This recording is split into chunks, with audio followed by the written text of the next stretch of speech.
What is on top of the deck? What is on top of the deck? Oh, it's Lightning Helix! Oh my God! Oh my God! Welcome to Hunt the Week. Hello, everyone, and welcome into the show. Welcome on in, each and every one of you materia holders, havers, users. Who's using that ice magic and that fire magic? Not many people anymore, if we're being honest. At least not in League. This is the end. This is the wrap-up. The rare wrap-up show. It's not very often that I get to have the episode where I kind of get to break down what happened, how the league was, because we've got this break. Normally, one league ends, the next league begins that same week, right? We have a week off. We have a week difference. We don't have a week off. Not here in the podcast. We don't take weeks off, guys. Remember when I had that hurricane and I was displaced? I still put out a goddamn episode, okay? It's the end. The end of Final Fantasy League. Week 6. We've come to a close, but there is still drama unfolding somehow, like as I record at 4 p.m. on Thursday. It's been an exciting one. And I'm getting too far ahead of myself. This is, of course, Hunt the Week, your weekly Magic the Gathering podcast about the Arena Gauntlet League that we know, love, and play in.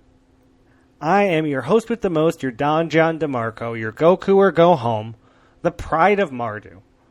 I'm a 6-time top 8er. I am a 2-time league winner, and 1-time I back-to-back top 8'd, Mega Draft, finalist, whatever you're calling them now. I don't know. But I did it twice in a row. Okay? I just want to say, people forget. People think I'm just a guy who does the podcast for the league. I'm a 6-time top 8'er. 2-time league winner. Sometimes I'm really good. And you know what? I've been playing some good Magic, been opening some good cards. And I'm back. And I just want everyone to know that. Goku is back. Back-to-back top 8s. I had a weird week. We're going to talk about it. But I made top 8. Super exciting. Super... Oh my gosh. Are you kidding me? I'm having a great league, a great time. We got to talk about it. Let's go ahead and defy destiny one last time. Perhaps 7 seconds till the end. Let us defy destiny. As I record, this is the top 8. Again, 4 p.m. on Thursday. Number 1, Ryan M. Rern, 22-8. Number 2, Travis C. Random Jobber, 21-9. Christopher G. Oompa Loompa, 21-9. Oscar T. Aussie Tubby, 21-9. Matthew H. Almost, 21-9. Ben P. Chuck No Blocks, 21-9. Jordan M. JM Tron, 20-8. Still has 2 games left to play. But from what I can tell, in Australia currently, having a hard time getting games in. Sorry, Jordan. But you still made top 8. It's crazy. Sawyer T. Soy Boy, 20-10. John P. Goku or Go Home, 20-10. Lucas M. Finley 2K1, 20-10. Adam S. Wisma, 20-10. Vincent L. Tana Thanos, 20-10. And this is where it gets weird. Because right now it's Jonathan P. Wheat for Days, 19-10. But then you have Jonathan R. Metal Fingers, who won on a amazing 8-game winning streak, 5-1 this week to make it to top 8. Congrats, Jonathan. Didn't even know he made it. He was like, "Man, sorry, it sucks to not make it after doing so well at the end." It was like, "No, man, you made it. You did it." Because it's top 16, not top 8. Then Zeke W. Smarmy Platypus, 19-11. Chris D. Stereolab, 19-11. Daniel G. Frisky Hobbit, 19-11. But it's not totally locked up. It looked locked up. We were talking about how it's locked up. There's only a couple games left, right? Not many people play out their matches in the end, especially in week 6. A lot of people don't play their games. It's not super uncommon for people to not play anymore. When it's the 2 people at 14 wins, they got to get 6 wins to get to top 8. Right now, there's only 3 other games. So, they could only play 3 games if they wanted to. But Jonathan P. is in a situation where he has gone 5-0 in week 6 to get right on the cusp, 19-10, with tiebreakers that aren't going to get him there if he doesn't get that last win. But he's played everybody but one person, and that one person may not play. Like they might be checked out. There's only a few people left with games, and Jonathan has played all those people, so there's only one person left. We'll see. We don't know. Not only does Jonathan have to get this person to play him, he has to get them. He doesn't have to get them. He has to win the game. He has to beat them, which is also no easy feat, right? Going 6-0 in week 6 on his first league. This is Jonathan's first league. But if Jonathan loses or doesn't get the match in, he probably goes to 17th. And then Daniel G. Frisky Hobbit will move on up to 16th and be in the double Omega draft. Exciting stuff. I figured John wasn't even playing. He got like all these games in like today too. Like, I don't know how he did it. I was like, league's over. Like, league's been over for a couple days. Most of the matches got played by like Tuesday. There's been a couple matches since then, but like, even people like Adam E. He had a great run. Almost made his first top 8. Matt ST, Bubba's Bums, real close. Like Keelan T. Dooful. A lot of people got real close on this one. This was a good one, a fun one, and again, still exciting, even within like the last 24 hours. It's like as I'm recording, there's still things happening, and I need to like keep an eye on it to make sure that like I don't know. I'm not missing anything, because what if something happened as I was recording? What if they played, or some news broke? All right, I gotta pay attention to that stuff. How did I do? I went 2-3, and it was really bad until it was good. Let's put it that way. I think I said last week on the show I only need to go 2-3 and I'll make it. Like, I don't think 1-4 will get there, and if I would have gone 1-4, I think I would still be there based on tie breaks. But I played my first match. I won. I won my first match that was against Daniel G. Frisky Hobbit. Disker. Tough first match. Big win. Daniel beat me in the finals of the Cons Mega Draft, and that's not something I think about sometimes. Daniel's an amazing player. He's great. But he beat me real bad. So it was nice to get a win off him. Especially, again, week 6, trying to go back-to-back. And I was like, that's great. I got my first win. I was like 40% to be the number 1 player in the league, starting the week off 1-0. I was then at 19. So I was just like, if I win a few more matches, I can maybe be a pennant winner. How cool would that be? I've never been pennant winner. I don't even see myself ever being a pennant winner. So it was cool to be in that position where I was like, oh my God, I might be able to get pennant. And then I lost my next match. And then I lost the next match. And then I lost the next match. Then the panic. Then the panic started to set in. Because I was odds-on favorite to be number 1. Now, I lose. I might not make top 16, which is not good. And that makes you question so many things. So much like, I've opened 3 packs. Like, what is my deck now? Because the deck that got me here just went, 1-3. And, like, does that mean I can't play that deck anymore? Like, I'm running into a lot more aggressive decks in the last week. Decks that just try to get down early and win. Or decks that are just, like, everything is a removal spell. It's all removal and Black Knights or Black Mages, like, pinging me over and over and over again. Playing a bunch of practices. Talk to Zach Carr, my good buddy, Player of the Year, Zach Carr. This guy drives on empty. You know what I mean. And he built me an Izzet deck, which is, I've been on Esper all league. He built me an Izzet deck. I honestly looked at it, didn't love the look at it. I was like, doesn't have all, like, you cut all my bombs and all my removal, man. Like, I don't know about this. Played some practices, still wasn't set on it. Played some more practices, and it just played so much better than it took out the clunkiness of my 3 mana, and, like, I had big bombs like Arden and Squall and Dion and these things that, like, came down and made a big impact. But I just needed to win one match. So we switched to Izzet. We played 2 Chocobo Comets. We played our Hydra. We played Chris D Stereolab.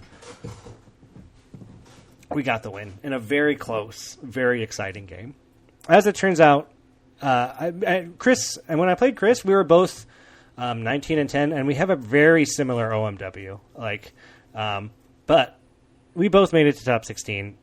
Winning or losing that game, I don't think really mattered in the end.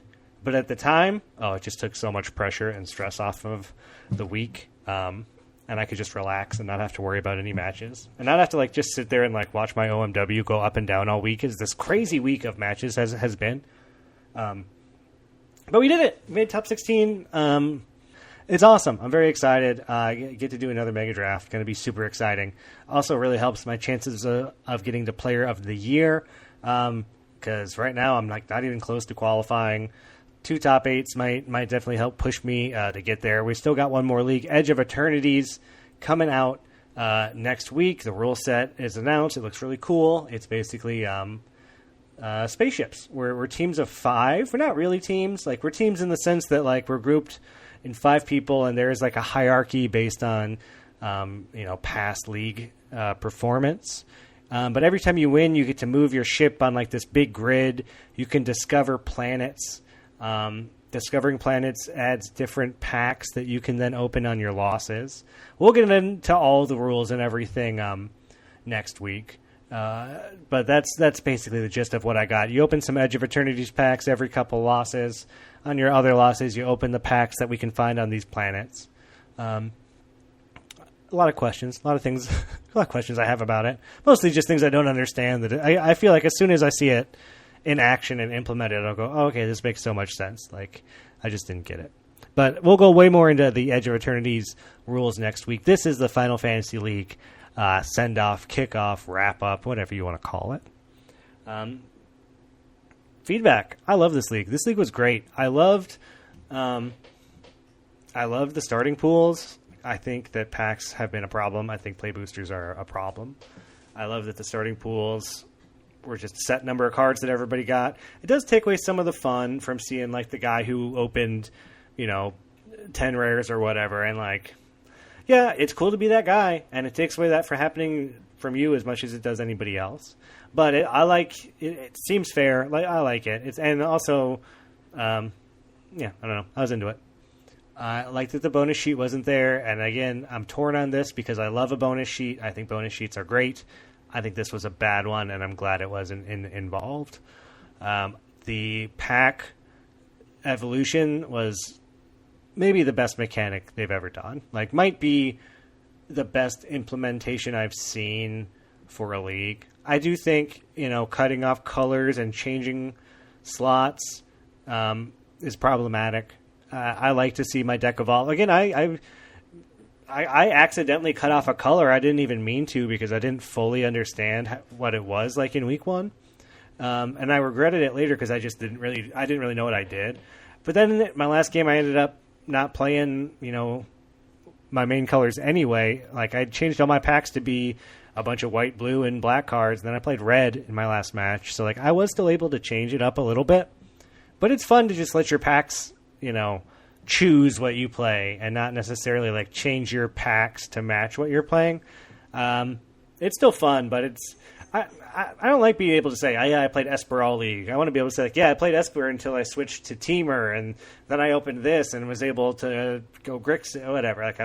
I want to see the evolution of my deck more than my pack, maybe. I don't know. The pack evolution was sweet. I would just watch the pack generation channel. It was cool. It was really cool, really great. And I think being able to change stuff is good, but being able to lock out of colors is bad. Maybe if I can change a slot from one set to another set, or I don't know. It was still good. This was a great mechanic, so good. Yeah, but Final Fantasy, I think it's great. I think it was an all timer. And I'm not even a big fan of the Final Fantasy set. I know people really like this draft set. I don't. I do not like this draft set very much. But I really like the league. Normally that's not true. Normally, it's like I wouldn't be like, oh, I love this league. I hate this draft format. Usually that's not how it works out. So again, just great league design on this one. I'm excited for Edge of Eternities. It looks like it's going to be really, really cool. But we got one more guest to bring on as we are still in Final Fantasy. So let's go ahead and let's ride a chocobo together.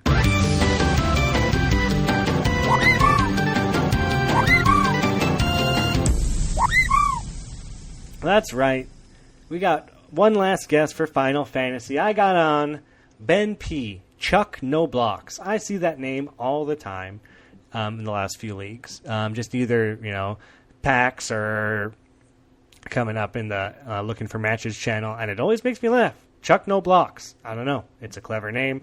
I've wondered a lot about this person for a little while.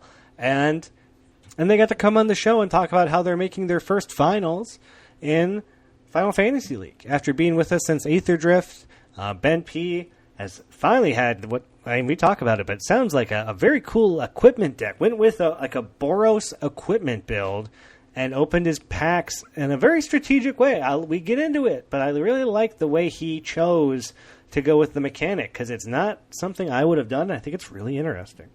But yeah, I get to talk Ben all about Magic. He's been playing a long time, and he was a great, super nice guy, like everyone that comes on the show is. And it's so great to have him in the server. I want to thank him for coming on the show. And go ahead and listen to my interview with Ben now. All right, everyone, join me as we ride a chocobo together one last time with none other than Ben P, a.k.a. Chuck No Blocks. How's it going, Ben? Going great. Thanks for having me. Hey, thanks for being here. You're somewhat new to the server. You came around in Aether Drift, if my research is correct. And you've been playing, but this is your first finals, your first top 16. I don't know if you're finishing top 8. You might be. 21 wins. That'll get you top 8. How does it feel to achieve this after, multiple leagues of not? You say it, middling. Yeah, middling for results. Yeah, that's cool. It feels awesome. It's fun. This has been a great league. It is also funny because I think when you originally invited me on, I was in first place. And I had one more match to go, and if I had won that, I think I'd either be in first or second, but I lost the last one. So that's okay. We're stuck with Well, here's the thing. Ryan's come on the show. Travis, everyone ahead of you's come on the show before.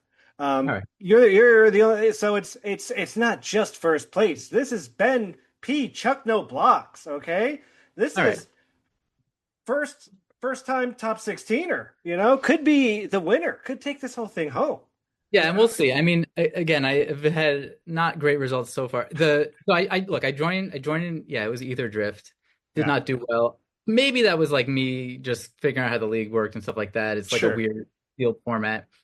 But since then, it's not like I've been doing that well. Even during this league, I joined the Zombie League, which was the like 3-week league that was going on while this league went on, and I did poorly in that one too. Oh, yeah. So in case anyone thinks I'm like great at Magic, we'll see if this carries over to the next league. But it's been a nice ride in this league. I finally strung a whole bunch of wins together. At some point I was like, wow, is this happening? Am I shot at actually making the finals?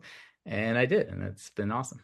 Hey, and you did, and hey, I feel as I'm in the finals with you. I also played in Zombie League. I went 0-3 and I stopped playing. So great. I get it. It's not every league, not every pool, not every time, right? Like things line up when they do. The stars, they align, Ben. And they have for you in Final Fantasy League. But I want to go back. I want to know, when did you start playing Magic? Yeah, as a kid, I think many of us who play Magic, it was in the 90s. Not quite when it, not in alpha, but like 4th edition and revised or whatever. Honestly, I don't even remember what it was, which specific set it was called when I started. But we it was a bunch of my friends, and we didn't know what we were doing. Mm-hmm. It was also obviously pre-internet. It was, you would get these starter packs with that little insert that explained the rules to you, and it had like it's like a book. It was like a whole book, that thing. It was a book, and it had some like they didn't call it FAQs, but it was basically like some examples of, rulings of questions that might come up. How does an interrupt? And this is of course when interrupts existed, and so we'd be sitting there in our friend group and be arguing over the rules, and we'd look something up in the rule book, and it wasn't really clear. I think there was even a phone number you could call. We never called, but that's how it would work back then to like figure out judge rulings. But it was mostly it was all for fun. Although it was for fun, but it was also back when Ante existed, and we did play for Ante. Really? Wow. None of us had like exceptionally valuable cards that it really mattered, but we did play for Ante.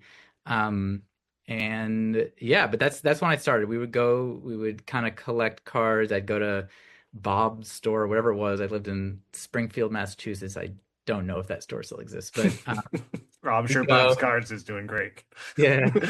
And we'd buy some cards there, and there was one kid in like the grade below me who claimed to have a Black Lotus. And even back then, like I don't even know which edition it would have been, if it was like Alpha or not, but even back then it was like, supposed to be a big deal. It was probably worth a couple $100 at the time or something like that. And we didn't believe him though. And Sure. he hosted a Magic birthday party. So we all went to his birthday party. We played Magic. And once we were there, we were like, hey, so like, where's your Black Lotus? And like, maybe later we could pull it out. And he was just BSing us. But anyway, that was kind of the deal back then. That was how I got into Magic. And then I didn't play for a long time. And then in adulthood at my job, it was like 10 years ago, maybe at this point. No, even later than that, like 2018 or something. Some friends at work, my friend Kenny, reintroduced. He was like, "Hey, Magic's still going. Like it's been years, but people still play." And so, we bought some cards and played in the office. And I was like, "Yeah, this is fun. This is great." But I still didn't know what I was doing. That's also when I was introduced to draft. Nice, yeah. And I had no idea what I was doing, but it was fun, and we drafted a little bit, or we played sealed. And then I kind of convinced my friend Jeremy, who was at a different company, he was at Google, to start playing. He started playing, he started getting into it. He introduced me even further to like the fact that draft was a real thing and that people did this online and stuff. And that was a little bit around the time that I think it wasn't even Arena yet, but it was Magic Duels or something existed. Oh, sure. Yeah. Like you wouldn't draft there, but it was like you kind of play there. So I started playing there, and then eventually Arena happened. And during the pandemic, I started playing for real, and that's when I really got back into it. I started playing on Arena, learning how to draft for real. There was a lot of I started listening to podcasts. I listened to Limited Resources. It was actually Limited Level Ups and Lords of Limited that really got me literally leveled up to the point where I was like competent. Yeah. Was before then I was like very low win rates. I don't even know how I was like getting by. And then eventually I was like, oh, this is what you're supposed to do, and started being a competent drafter, and that was fun. Hey, and it takes you all the way to the league. It takes you all the way to top 16. You're obviously a good Magic player, and you've been playing a long time. And I love that you called out a kid on his birthday about having a Black Lotus. That's fantastic. That's such a funny story. I should also, by the way, call out Mystical Dispute was one of the other.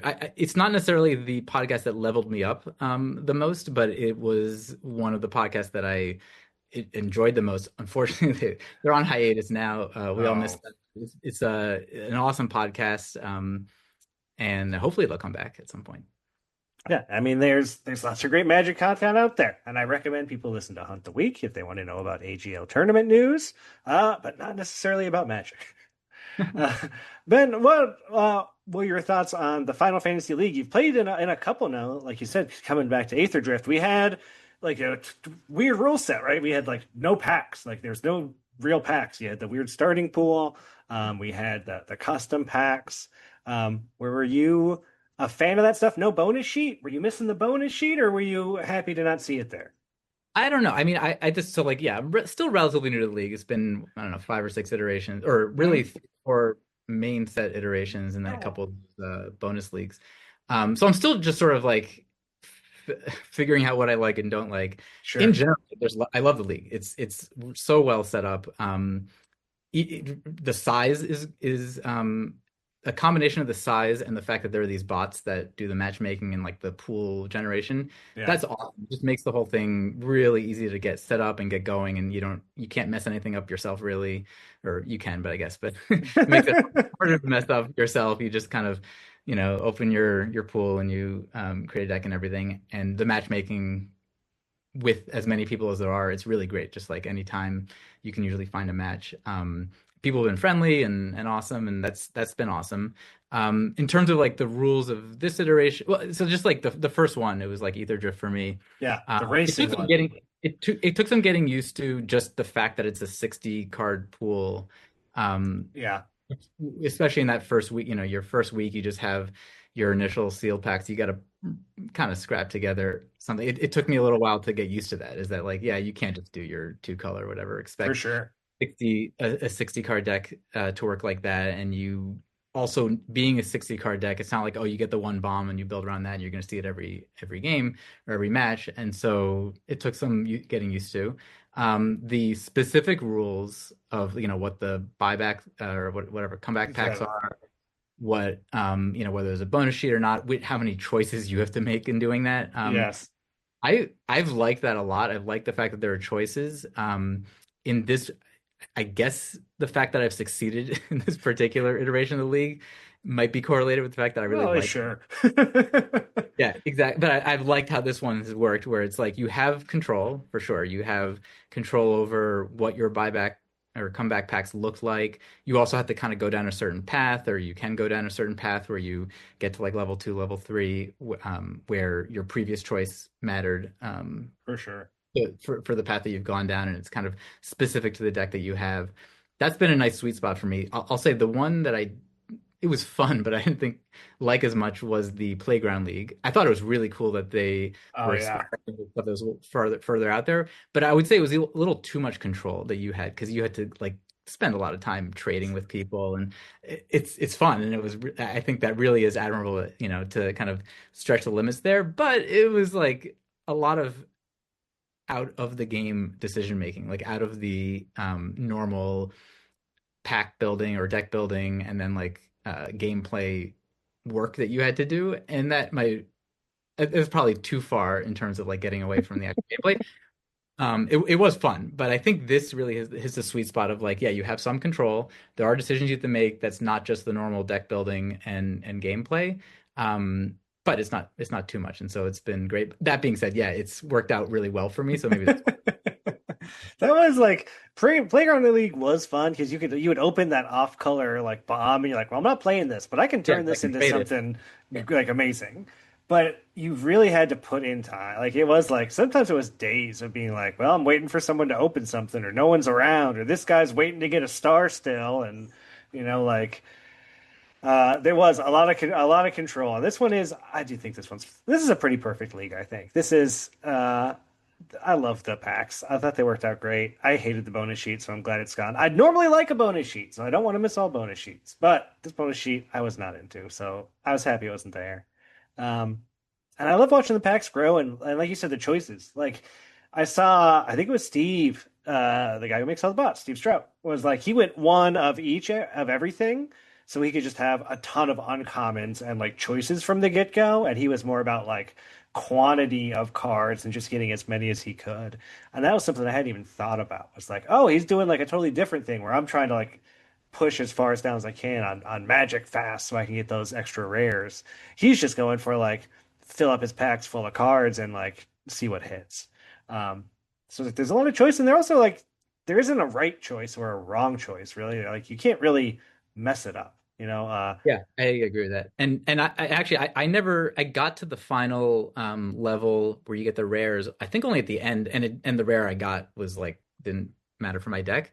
What I was more shooting for was initially I was shooting for the big spell sheet. I did the same thing. I was like, big spells. Because my deck seemed like that's where it was going. And then I actually shifted after, I think, my second loss. I was like, oh, you know what? Maybe I could get there's some equipment stuff going on with my deck, which is not what I was playing. I was playing some like big green or big green, blue, red spells deck. and I realized that I had enough power at the equipment, like in the equipment realm. Like I had Gilgamesh, which is this, if you Oh have enough yeah. of Gilgamesh, that's an amazing bomb. I had the Buster Sword, obviously amazing, and a few other. I had a couple, whatever the red white dwarf that Oh yeah, I know who you're talking. I don't know his name. He's got a weird name. I don't know his name. God or something like that. But whatever. It's like I had three of them, and so like it filters when you get equipment. It's a double striker or wears equipment well. I was like, oh, if I maybe just lean into the equipment thing, that'll be great. So I started going down the equipment path, whichever attribute that is. I don't remember, but Interesting. and so I started going there, and also just focusing on upgrading my colors to be red and white, and upgrading the red and white commons to be uncommons, Nice. and just started collecting a pretty awesome synergistic equipment deck, and that was great. And then at some point, once I got to the equipment level there, I was like, I don't know if the rares and mythics are going to matter that much. I was kind of looking at what the odds are of me rolling a really significant, rare mythic that would matter to my deck Yeah. versus just upgrading the the colors for some of the other attributes, or upgrading from common to uncommon. And it actually seemed much better to do that. So that's what I did. So I barely, I just like the rare mythic thing didn't, I got there at the very end because I had nothing better to do, and then that one didn't happen to matter for me. But I didn't do the thing where I just spread it all out to get a lot more commons. I was kind of just trying to focus on it. So it was like level 2 and level 3 where it was upgrading the color, or just like changing the colors so it'd be more red and white, and then changing the rarity so it would go from common to uncommon. I think that's super interesting. I don't know that I saw a lot of people going the equipment route and like the equipment. I didn't face almost any equipment decks. Yeah, I mean, Yeah. I think it's a little bit, you had to just, I got a little bit, and not even lucky, it just so happened that my deck was like that. Because otherwise, you really need a lot of pieces for that deck to come together, and I had enough of them plus the upgrades. It really worked out. Wow. See, that's cool. That's the thing. Like this mechanic works different for different people based on the packs they open and the cards they get and the things they want to do. This is a really good one. I think this one's gonna be tough to top. Although I do think Edge of Eternities looks really fun. I'm very curious to see how it works out. We're all gonna be flying around in spaceships and little crews, so it's gonna be interesting. Yeah, I've a little bit been paying attention to the preview season, and we'll see. I can't tell. Is it supposed to be more of a core set, it seems, or is that Apparently Final Fantasy was the core set. So like I know that's what I said too. I was like, I guess I don't know anymore. Like, what's a core set? Who knows? I read this the other day. I thought it was crazy. The only in-universe character is the Planeswalker. It's Tezzeret. No one else is like. There's no Jace. There's no nobody. There's no, which I think is really interesting. I hadn't thought about that actually. How like this is a non-universe beyond set, but it doesn't really have any, big Magic IP in it. It's really just Tezzeret, who is like, he's fine. He's not huge. He's no Bolas. He's no Ugin. He's not even like a Gatewatch guy. I don't know. Interesting. I hear the story's good. I got to listen to the story of Edge of Eternities. Yeah, and I guess it's just because it's in space, so there's not a lot, like it's a space themed thing. There should be a card with Jace with a big fish bubble tank on his head, like flying through the air. Like, where's that? Where's that card? Where's my Princess Leia flying through the space card? I want it. So it worked out for you, and is that you like you said, you've been, I'm using your own words here, you've had some middling leagues, but this one worked out. Did you? I said mediocre. Mediocre. You had some mediocre. I was trying to quote. I'm sorry. Yeah, but did you notice a difference, like in this one? Like, where did something kind of came together, or like, did you just kind of figure out the league and 60 card decks as a whole, or did you just was it lucky? Did you have luck on your side this time? Yeah, I don't know. I don't think it was luck in the sense. I mean, it's always at least a little bit, or maybe even a lot of luck in any Magic match or league or anything. But I mean, my deck is pretty good. It's very synergistic. It works well. It's consistent, and it like does the thing very well. I mean, there were also just games where I'd be behind, but I have the samurai sword, whatever that one's called, which it tramples. I had the things that auto equip, or that you can pay to equip the same turn between either Gilgamesh or the weapons vendor, or there's the red uncommon. I don't know the names of all these cards, but that it just equips when it attacks. And so I'd have some board state where I just have a bunch of equipment lying around, and then suddenly I can do 14, 16, 20 Oh my gosh. double striking damage just out of nowhere. And so it's a good deck. It's definitely a good deck, and it's consistent with like the Geots actually really do help you like filter, and you get your cards that you need. And so it's definitely not all luck, but I think, it was a little bit of I lucked into a deck that, or even a path to a deck that I was able to put together and I was able to kind of maximize. And it probably also was a little bit of, I've done this league a few times and getting used to the 60 card deck, and, how to, put together a deck that has enough power, but then also just like, can play a normal game of Magic. And maybe also just another, several reps of playing best of three, which I've been doing more in recent years, but I'm not great at best of three. So, just being, maybe I'm getting better, but again, like we'll see next iteration of this league if it really carries over, or if it was just this, Hey, the thing is, if you're up, you're down. That's Magic, man. That's how it is. You open good packs, you don't open good packs. If you keep bad hands, you play, you draw lands. Like it happens, like we can't all be Jordan. Only Jordan can be Jordan. It's also, I mean, the same is kind of true of set over set. Like I said, when I started out, I had no idea what I was doing. And then at some point, I started getting to like the 55, 57% win rate. This is like in best of one. And I was like, all right, I'm like competent. And then I can't remember which set it was. It might have been Dominaria United, but I got up to 60%. I was like, oh, wow. And it was like a couple sets in a row. And I was like, oh man, I'm like great at Magic. I like know how to.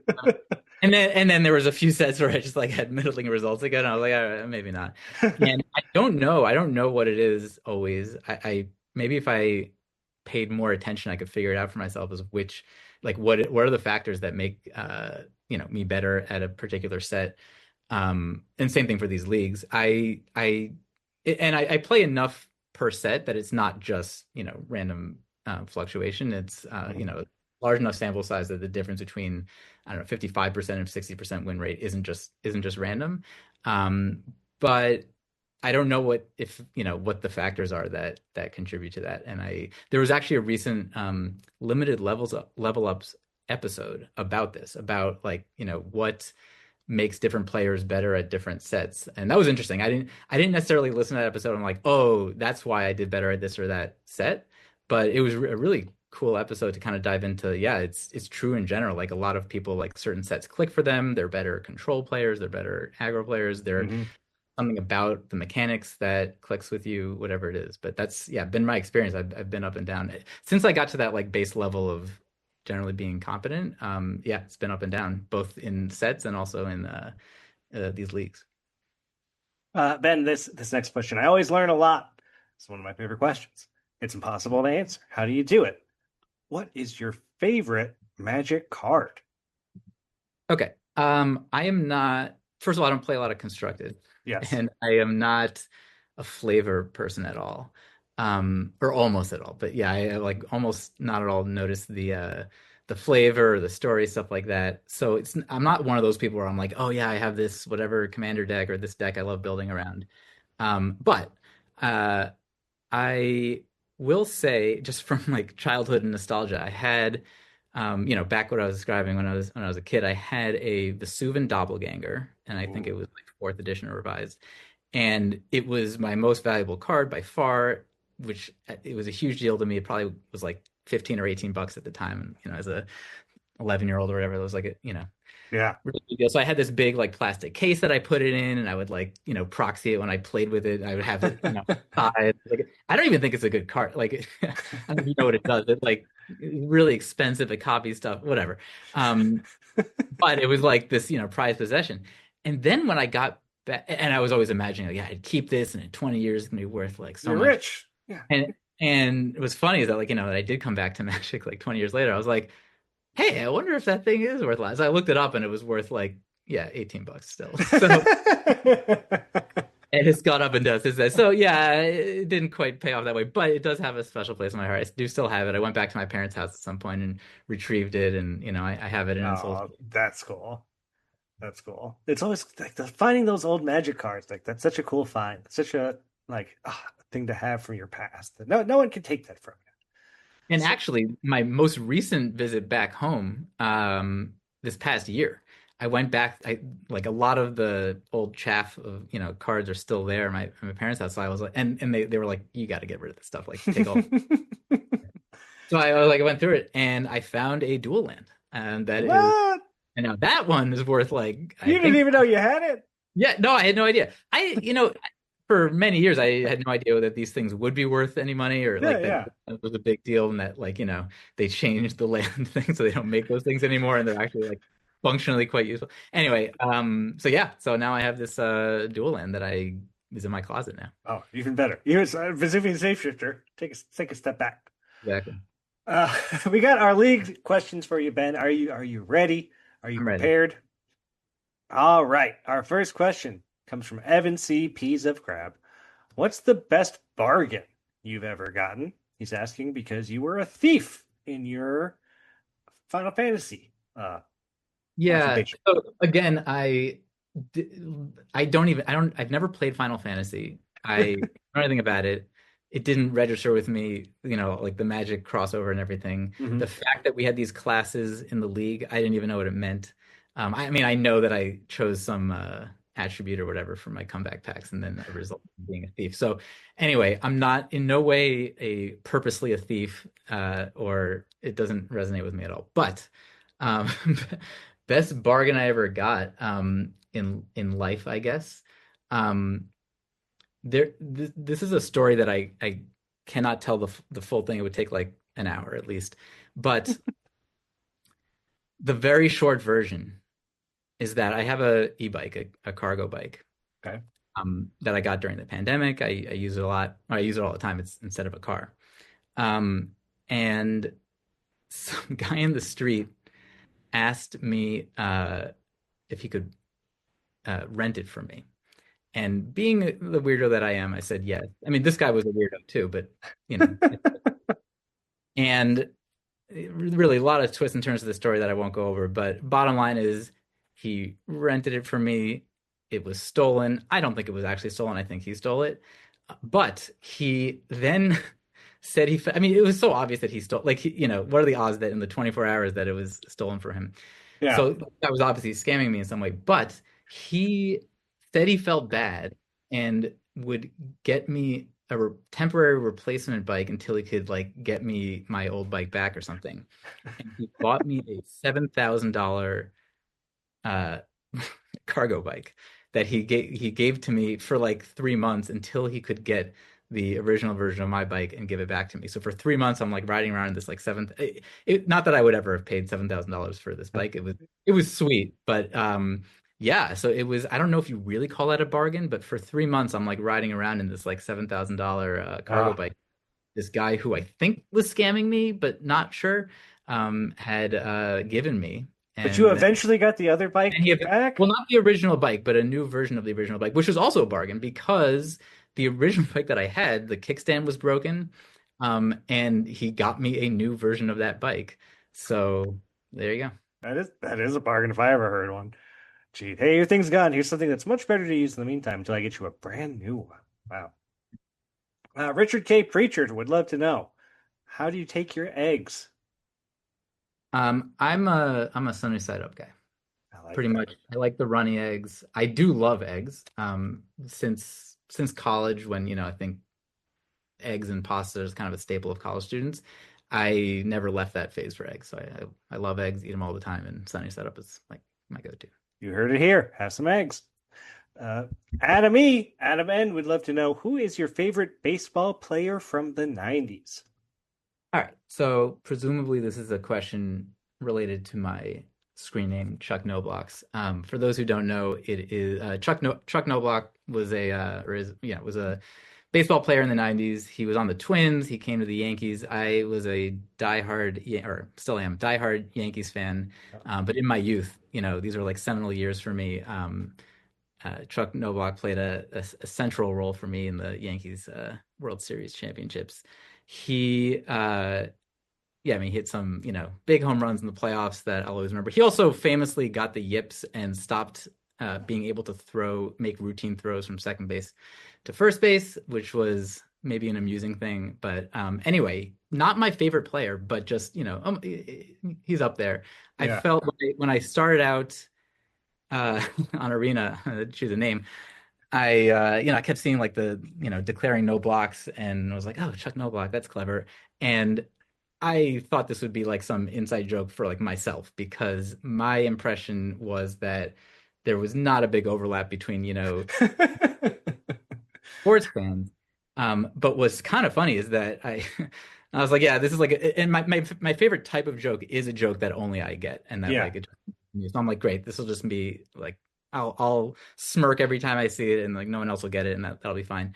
I started joining some like discords and stuff, like the, again, limit level ups, mystical dispute discords, and people started being like, oh yeah, I love your screen name, hilarious, Chuck Knobloch. And I'm like, oh, I guess people do know. And it dawned on me that, should have been obvious in retrospect, that there is actually a large overlap between Magic the Gathering players and kids who grew up in the 90s.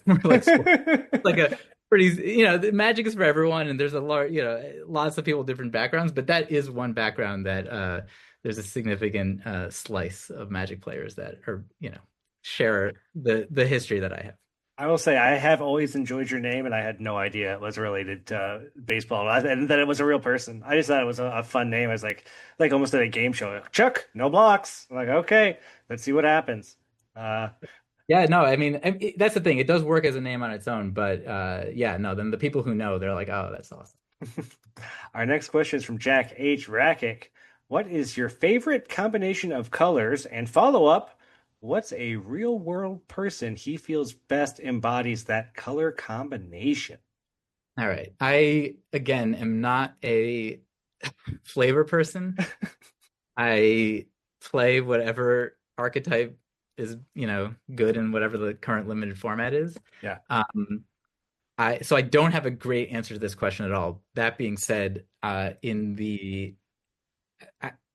in sets where this archetype comes together, I feel like I like it, which is blue-red. So like blue-red spells, either usually control or just like, cantrips and spells like that. When it comes together, feels like it clicks for me. So I like that. I don't think I have a good answer to that. You don't know who's a cantrip? What real world person embodies blue-red? I'm just gonna have to take a pass on that. Yeah, who can replace themselves? I don't know. Weird. Now I wanted to say an answer, and I can't even think of one. So let's just move on. Vincent L. Tanathanos, who, as we speak, I believe also just made top 16 by getting their last win in. Congratulations, Vincent. If you had $50 to spend on a gift for a total stranger, what are you buying? I am gonna go with hot sauce. And I'll tell you why. I like this. I like hot sauce. I like hot sauce. Good on eggs. It goes with eggs. It goes with a lot of things. It's both universal in that like anyone can have, hot sauce. No one's gonna be like, oh no, I can't have that, or I no way to use it. But it also, you gave me a look on camera just now that was like, what? It's not I'm looking at wine. a bunch of hot sauces to my right. I'm a big hot sauce guy, so I think I'm with you. But it's a little, it's not the most obvious thing. It's not wine, so a little off the wall, but applicable to everyone. And I love hot sauce. Do you have like a go-to that you would get? Do you like a locally made or a harder to find? You just bring in a bottle of like Cholula or like a Texas Pete to somebody. No, I would do something. Yeah, no, I would do something a little more unique. So I'll say a few things. First of all, there's this brand of actually not just hot sauces, but sauces in general called Truff, which is truffle. It's truffle based sauce. So they have like I'm well marinara, aware of Truff, yeah. but they also have a hot sauce. So the Truff hot sauce, very good. Mm. But that's a little more like brand namey. There's one that I have that's just called Pain. I got it at some random store in San Francisco, and it's just called Pain, and it is extremely hot. But and then the final one, I was my nephew bought this for me. Well, he didn't buy it for me. He's 7 years old, but he was at the store and he told me to get it for myself. It's called Ass Blaster, the Ass Blaster. He thought it was hilarious. I thought it was hilarious. So, and it like, makes for a good gift. Is it good? Is it hot? It's good, and it is quite hot. Well, Ben, that's gonna do it. Thanks so much for coming on the show. Thanks for coming in the league. Like you said, since Aether Drift, you've been around. I've been seeing your name pop up and down on the server, and now we get to say that you get your first finals, and you could be taking home your first league win here the next couple weeks. Well, thanks a lot for having me. Really appreciate it. Glad we got to end on Ass Blaster. Yeah, that's you don't want to start with an Ass Blaster. I tell you. All right, Ben. Good luck out there, man. And hey, I'll see you in Edge of Eternities. Awesome. See you. I love that Ben attacked me a little bit. I thought it was really fun. He came at me a little bit, and you know what? He had some fun with it, and I had fun with it. You should have seen how embarrassed I was when he corrected my when he came after me saying that I said he didn't do well. It's like I wasn't trying to say that, Ben. I wasn't. We're friends. We can be friends. No, Ben was awesome. Ben was a super cool guy. That time flew by, and you never know. Like I haven't interacted with him much on the server until now, and you never know how people are going to be and how they're going to interact. And it was another one of those times where he came on the show. Super great guy. Had a great time. It was really fun. Thanks for coming on the show, Ben, and we'll see you in your first finals, your first big mega draft. Congratulations on getting there. I love seeing people get their first mega draft, especially people like Ben, who he's been in a couple leagues, right? Maybe I get it. It takes time to adjust to 60 card decks and to adjust to pack on Lost, changing what's going on or these mechanics and how it all works. Like it's not always super intuitive for everybody. And I'm not saying it's not that way for Ben, but I think it can take time. And to watch Ben come in and see him, do better and better and get his first finals. That's what it's all about, man. Like that's what League's all about. People coming in, doing well, being a part of the community, and being nice, cool guys who like their 90s baseball. And I didn't even know Chuck No Blocks was a real guy. That's a real guy. All right, that's going to do it for the show this week, everybody. That's going to do it for Final Fantasy League. Root for your boy, Goku, going for his 6th Mega Draft, his 3rd championship. Saga Mega Draft, which apparently the Neo Partners League was Saga Mega Draft, and we won that one. So Adam S. Wisma said, if I win this, I will have won every Saga Mega Draft they've done. So it makes me really want to win. That's what makes me want to win. Not that I haven't won in a while, and I would love to.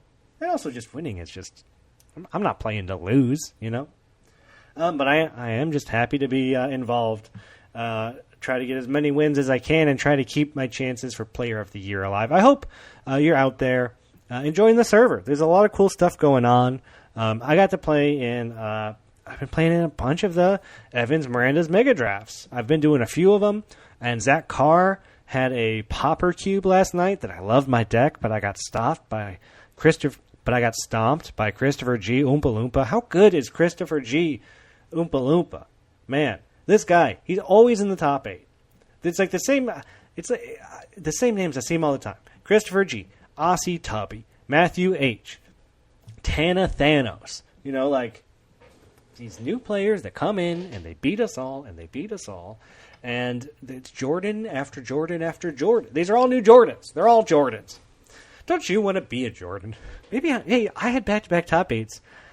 Maybe I'm a Jordan. Wouldn't that be nice? Get involved. There's cool stuff going on. There's the Rotos are going on. Edge of Eternity starts next week. You get to be in a 5-person spaceship. I don't know if you get to pick your who's in there. I don't know. but it's going to be fun. It's going to be a good time. We're going to fly around. We're going to play games. I don't know anything about this set. I haven't done any spoilers. I am, actually, fun fact, I am meeting up with people on the Discord tomorrow to go pre-release. Yeah, exciting. Tomorrow, Friday, I'm going to a store and doing a pre-release, which I don't do very often. Didn't do for Final Fantasy. I did do it for Tarkir, but that's the first time I'd done it in a long time, like maybe 9 months to a year. But meeting up with 2 players from the server, DeWitt Casey, the Octopus, and Walks, Jeff, and we're going to be playing Magic, meeting them and hanging out. It's going to be a cool time. I'm excited for it. I'll report back and talk about how we did, and hopefully it's not a bad set. I want it to be great. Of course, I want the limited environment to be good. We're going to see. There's a lot of weird stuff going on. There's these weird spaceships, these weird crew abilities, and I don't know. We're going to find out. Until then, I hope you get to keep a good 7, because that's what it's all about. And if you're crewing your spaceship to put counters on it, you're going to need 7 creatures on the board with 7 power. So, yeah, I hope you get to keep a good one full of good stuff that gets you there. And I hope that shuffler is in your favor, because that's what it's all about. You want to play good Magic.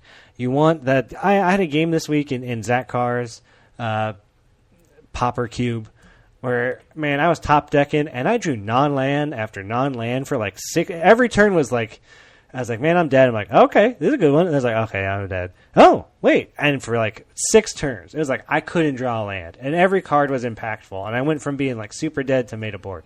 Still lost that game, but it was like I couldn't draw a land. Couldn't draw a land for turn after turn. And it was good stuff.